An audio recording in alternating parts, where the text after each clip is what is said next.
Hi everyone, this is Sunette, and in this portal video, I would like to continue sharing more about my ability to interdimensionally physically see.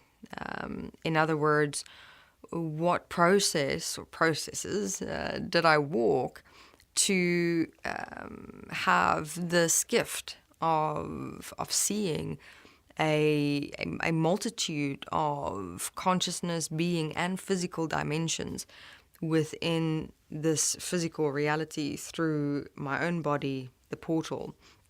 Now, what this means, what does it really mean to interdimensionally physically see? Interdimensionally means that there is a multitude of dimensions, like layers, pockets of information stored, stacked, manifested within your physical body. Now, interdimensionally physically means that I have access to be able to see and look into and comprehend and understand, see the history, the creation of your being, your mind within your body. Now, though, it is also, as mentioned, very determined and specific by a moment's interaction between myself and another person. Meaning, even though I have that ability and I have that gift, also when I'm portaling, when I'm out of my body and I have access to the interdimensional physical existence, I can see everything. But the moment I am back here, my seeing is also very dependent on a person's mind, being, and life process. So, yes, in moments when I am asked, when we're communicating, and depending on the nature of my relationship with someone, I will accordingly have little access or all access. And sometimes, even though I am given all access to a person, I cannot speak, I cannot show, I cannot share. That being very much also due to the fact that, with having this gift, having all this access, each one's process is dependent on themselves and themselves alone. I can only intervene and facilitate it when and as possible, in a way that will not compromise your choice that you make in who you are in thought, word, and deed as a person. So now my seeing, interestingly enough, developed over the years through my portaling, where initially when I started portaling, I could only see the interdimensions. Meaning, like, for example, I could see, beings moving around, walking around. Mostly also, for example, memories. This is where ghosts, if you want to call it that, ghosts, are created within matter, within the spaces in between. Now, these ghost creations, they only appear in like one space and one time and for only so many moments, because that apparition, if you will, it's more an apparition than and a projection and a hologram than an actual being. But it was always quite fascinating to see those, because you'll sometimes see a person in like years or almost lifetimes ago, just circling, just walking around over and over and over again.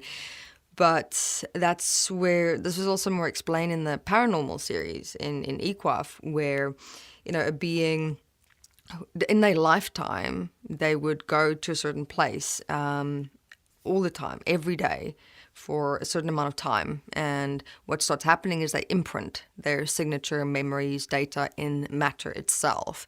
And then it layers. And the more it layers, the more stronger those memories become. And even until when the person dies, that hologram keeps coming up. It keeps projecting. because the memories that were stored in matter itself, in that space, in always that time, resonates and vibrates so strong. And that was also quite fascinating to read time, to read people that's walked the earth years ago. I can still see and access that. Now, that's where my seeing initially started, being able to see more the interdimensions and everything. I didn't initially see the relationship between the interdimensions and the physical. In absolute detail, be able to see a person's mind in their body and where exactly it's stored, like the conscious, subconscious, unconscious, quantum mind, quantum physical, physical mind. And now I can. So that has evolved, that seeing, and it's also taken a lot of practice where I had to practice on myself first. I practiced in my body. When I was here, I look into my own mind with awareness. I just take a moment, take a breath, observe movements within me, see where they're coming from, what organ, what part of my body, what part of my mind is it connected to, and then I'd leave my body and go and cross-reference on the other side. Did I see it exactly the same? So that was a point I just naturally started doing it. I really started having so much fun with seeing, and so I enhanced it and developed it even more. So as much as it was a gift, it's not just something that's given. I walked many processes to specify it and enhance it and develop it with much cross-reference, obviously, also.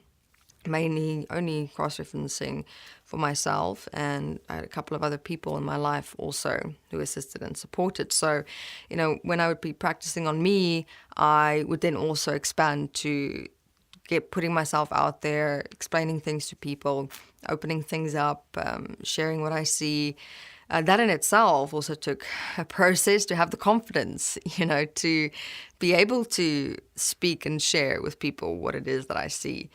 It's not easy. It's not an easy point or position to be in, because I mostly came into contact with people at the same time as wanting to hear.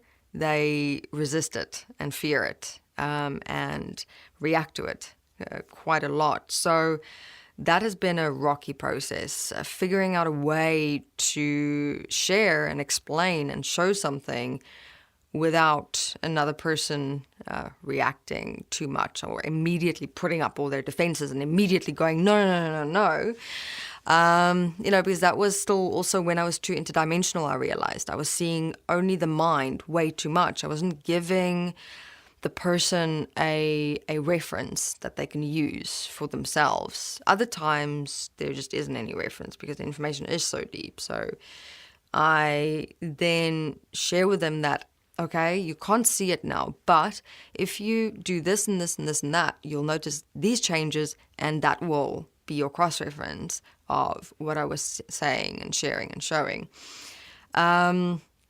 Because that for me as well was difficult, because, see, for me, with seeing so much also within myself and being so interdimensional, I worked with points like this, fast, quick, immediate. Not always. I mean, there's sometimes, and still is, processes that I walk through with things that's going on in me that I can't necessarily immediately see or have access to or open up, because that's specific to my personal process in my body in this lifetime. And that's also something that most people forget, that, yeah, I can portal, and yes, I can see. That is me being in the service of me as life. But within that as well, I have a personal process. We almost in a way think that if you, let's say, get a gift, that all of you suddenly changes, like your whole mind and your whole process is fixed for you. You don't have to walk anything or do anything. You're like this godly person. When all the while having this portaling and having the gifts that I have also developed for myself, it has actually made my personal process so much more challenging. I mean, yes, I had all the access in the hereafter, and I walked a substantial amount of processes in all of existence, and it's been extraordinary and amazing. But beyond all of that, and everything that I've had access to and been exposed to, and still am, I'm still within it all walking a personal process. So that's also just to clear the air when it comes to, so many people almost in a way, expecting a godly figure when, I'm a being, no different to any person on this earth. I'm a being. I'm a person. I have my own personal process. Yes, I'm walking it way differently, but it doesn't make it any easier or better. It, as I said, it makes it so much more challenging. So just to also, for each one, having a look at that tendency or that programming, within all of us, that when you're perceived to be something, then apparently you lose your individuality, yourself as a person, the fact that you're a being.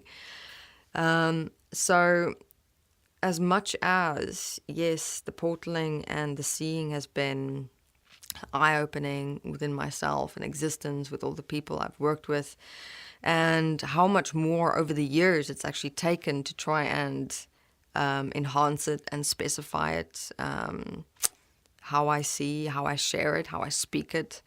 The beings even also through the portal maturing with me over time, because comparing to the beginning and now, that's has been a process all of us walked. I walked a process with beings in the dimensions, Most people here walk a process with human beings, but we're all still beings, just in different realms, different realities. But the one main gift that I would see as actually a real gift is that I can finally get to that point of how to show and share and explain and open everything up in a way that people will want to hear, or want to listen. Because it's mostly still been reacting and resisting and fighting.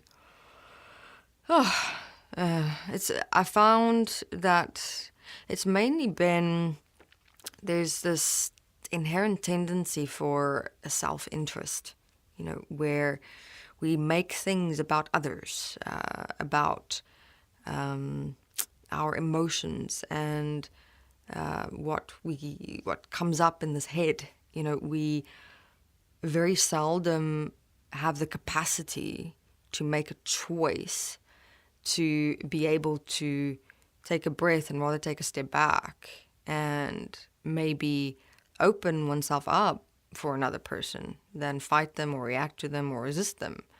Just listen, just hear, So still walking that process at the moment of what does it really mean to hear? Is hearing something I can assist and support with? Is it part of everyone's processes? But how? There must be a way. So that's my question. I'm busy walking the quest I'm on with the beings, is assisting and supporting with developing a hearing, an ear, a hear for what we're here to show and share, and primarily to assist and support your release from this mind, this head, because there's so much more in existence that you just don't have access to now, but you can within yourself, within your being, within how you speak and live and behave. I mean, life is also not about access, so many people always want the access that I have. I'm like, I only have this access so that I can help show you that we must change as people, as a humanity on this earth, that we have the ability to actually really inherently, substantially, fundamentally change for the better of ourselves and everyone. Why wouldn't we just do that? Why has that really been so difficult for all of us throughout time to do that one simple thing? Just be more aware, just care, just help, support, change, create. Where'd all those principles go? It's not that they're gone. It's not being accessed and lived. All right, everyone. This is me for this video. And in the next videos to come, I'll have Joe joining me again. Just had a few personal points to open up and share to set the foundation, and where we'll continue in sharing how my seeing also developed through beings who I came across in the hereafter, afterlife, dimensions, interdimensions, where I would be able to merge with them and share one another's gifts. That was also something amazing in existence. It wasn't something like, oh, I'm special because I can do this. It was like, who can't do this? Who else can I share with? Because it was quite interesting that one way of seeing everyone could do, but everyone had their unique way of doing it, which is quite fascinating. On this earth, again, what overrides? Self-interest and greed. We think, oh, it's just mine. When I am, through the portal, also the gift that I have, I'm giving to everyone and finding a way how to. But I'll get there. Thank you very much.